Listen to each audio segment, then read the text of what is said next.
ఎవరి కొరకు ఎందుకొరకు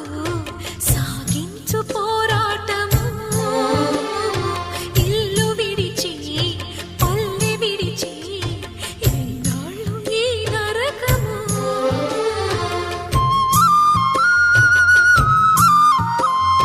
గుండెలో బాధలను దాచుకోవాలి